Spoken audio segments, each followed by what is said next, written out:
Guys, do you guys see it? It's beautiful. It has actually happened. I have finally reached G1 in RTA.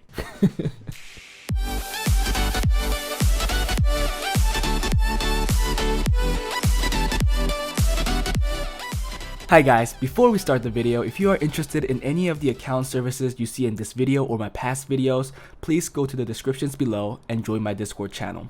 All the information you need is there.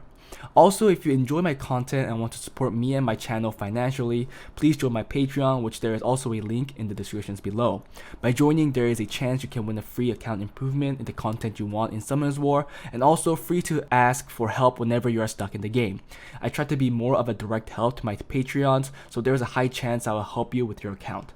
Just remember to be respectful to each other and we can schedule a time that works. That is it, and let's continue with the video. Hi guys, this is Juno, and welcome back to another Summoners War video. Thank you for stopping by, but this is a video that can't be missed because it's a very important moment where I actually was able to hit G1 in RTA and buy the wings. So I did have a good amount of points. I had around 2,000 points. So I bought 4 of the Guardian wings and they look beautiful. Currently they are on the Oracles, but obviously this unit's called Juno and my name is Juno, so I had to give one to this unit.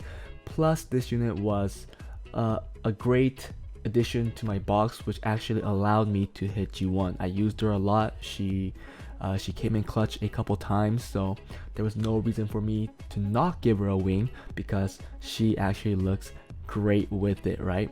And I gave another one to the Sierra because Sierra is just such an awesome unit in Summoners War, but I have to tell you guys that I did rune her up but did not use her for the past probably 200 games, because if you saw my previous video, I said that I am not going fast, and due to that I really did not have the opportunity or the opening to bring her out, so she wasn't really used. She didn't help me reach this new goal, but she is an awesome unit, and again she looks awesome with the wings, so there was no reason for me not to give it to her.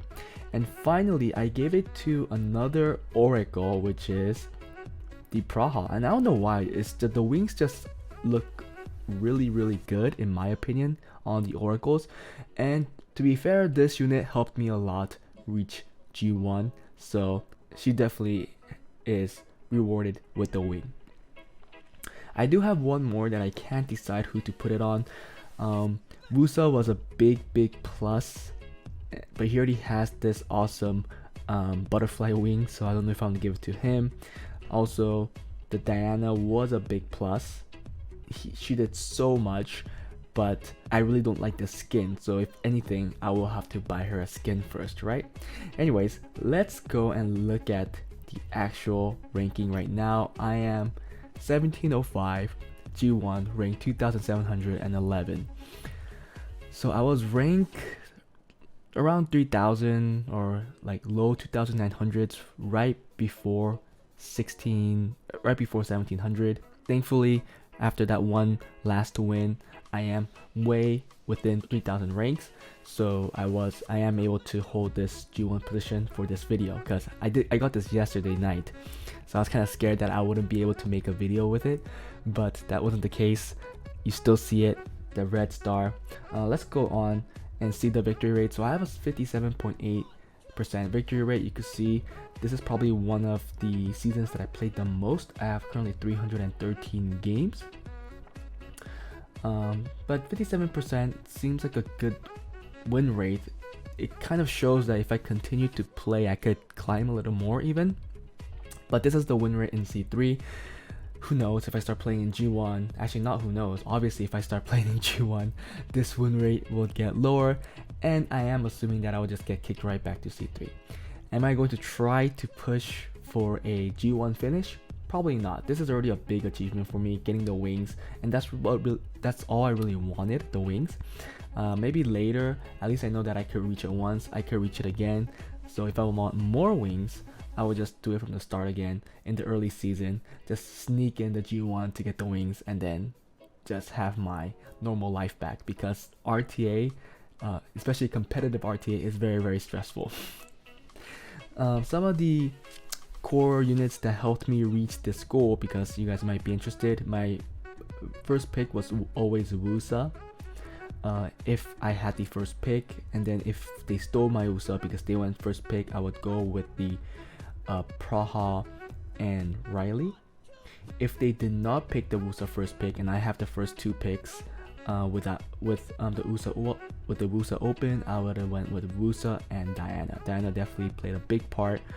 I should have definitely known that Diana is OP.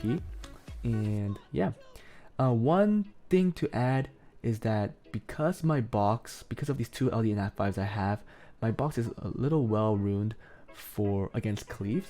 So when I win against Cleaves, it was like a free win to me. Even with the Wusa first pick, I'll just follow up with the Abelio, with a Laika if they go like a Lucian Cleave, without the Julie, and then the Alexandra and the Gong, and sometimes in there the Wind Monkey or the Diana. When that happened, they usually can't clean up and I take the win, because that's what really Cleaves need to do, right? They have to clean up, but if that doesn't happen, they lose. But it was really the Wusa, the Praha, the Riley, the Diana, the Wind Monkey, the Antares, and the Rigel, Vigor, and the Bolverk. The Bolverk was a big addition at the end. I noticed the more I play, the more I am taking in these two units and I'm getting countered by Bolverk, so why don't I just take the Bolverk first? And that really added some more win rate on my end.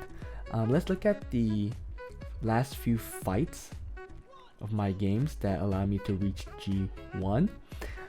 If you guys saw the community post where I was really close to G1, I was one game away, and if I just won one game, I would have been in G1. However, I had to play 11 games to actually reach G1. So if you look down here, this is where I was at, 1697, and then I lost to this person, and then I won against this person, lost, and then won, and they keep going back and forth. You can see I lost twice here, then won again, won again, won again, won again, won again.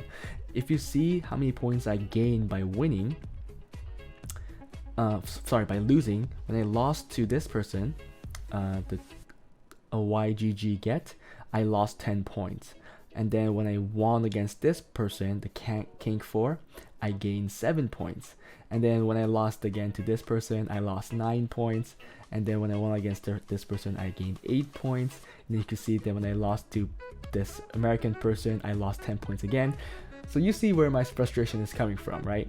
Most of these players are in the past have reached G1 and they have the rune quality to be in Guardian, but just because they were a little lower, maybe they started late climbing, who knows, I lost more points. And that was really, really stressful, because when I lose once, I needed to win twice. Just to put it simple, right? When I said something about countering Cleave, this is a good example against King 4. So there's a clear sign of being a Cleave, right? The Bastet, the Wuyong, Uliang, these are all cleaving units, so I knew it was a Cleave, and I have a hard time dealing with Odin, so I always ban the Odin most of the time. But other than that, I don't know why here he didn't just go for more damage, but it looks like he knew that he could kill the Laika here, so that's why that happened. And I guess he thought he won, but you really can't ignore the power of Nigong and Wusa together, plus the Abelio, so much sustain. They kill the Laika again. All of these cleave players are fast, but they're not tanky. They're actually very squishy. So I knew that if I killed the Asharion, his damage output is just now much lower, which is what we see right now. We're gonna make it go a little slow because I just kill off everybody, but then the water monkey, because I want to get rid of the sustain. I should have really killed the water monkey as fast as I can, but because the Bastet and Wuyong gives more attack bar, gives attack buff. I want to get rid of it as soon as possible. So you see that I got all this sustain. Nigong is still up, so I'm not that scared. It's all fine because if Nigong's alive and if Abilio's alive, my Abilio's on crit damage, so I knew that I would have enough damage. So in the end, the Bastet eventually dies. My Abilio missed a lot of crits, which kind of made me stressed again, but he does have only 70%, so it's kind of understandable. Here, the Abilio's buff where his, harmful effects gets cleansed every time is pretty good. So here, that's all he could do.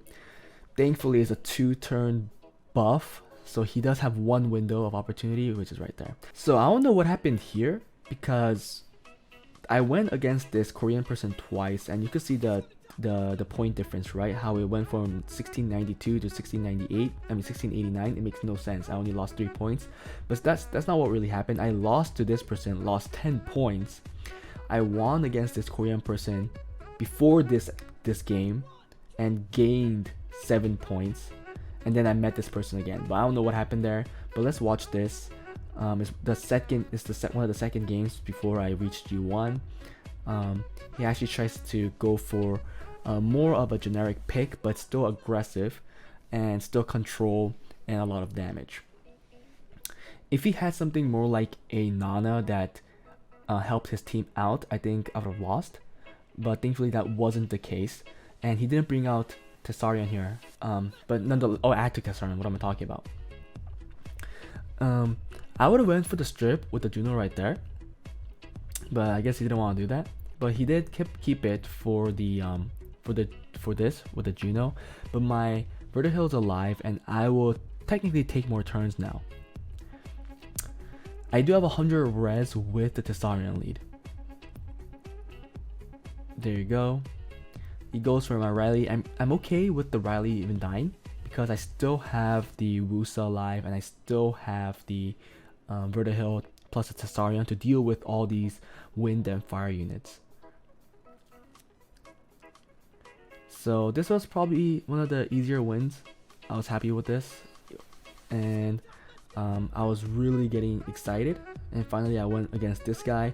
You guys can't read the name, but his name is in his name it has a Korean guild name, and that guild is really strong, so I assumed that I was gonna lose. I also noticed that Oliver is being picked out a lot more these days, and I just can't deal with it, so I had to ban it. I know Douglas is really strong, but the counters are out there, like Tessarion, attack buff Tessarion, attack buff like Vigors are a good counter too, so I wasn't really scared. Plus the Wusa does straight up damage with skill 2, so I was confident that if I killed the Douglas here, I would win. And a lot of damage with the Bulwark and stuff, and he has to just keep using these buffs because if not, the Douglas will die. He tries to kill my Tess because he knows that if he kills the Tess, he has a higher chance to win, especially if this Douglas stays alive. However, that isn't the case, and this was the game that guaranteed my G1. 100 res on my, well, I don't think 100 res on Tessarion, but I have 100 res on the Wusa if I go with the Tessarion lead. Plus the Bulwark has 100 res with the Tessa lead. It was due to a rune change. He usually has 100 res without the lead.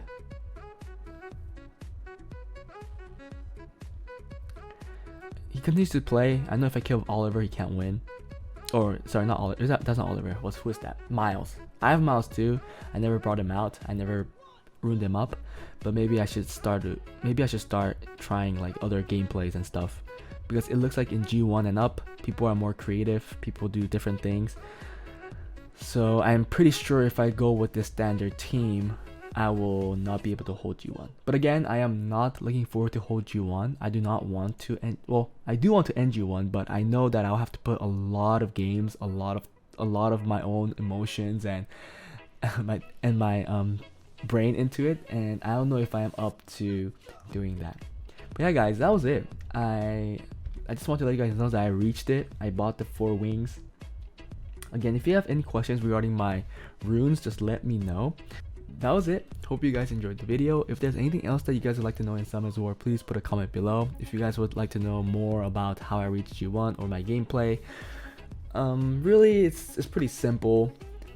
I just picked Wusa first, or Prahal Riley. It seems like if you're going second turn, you have to first pick out your sustain and then counter after that.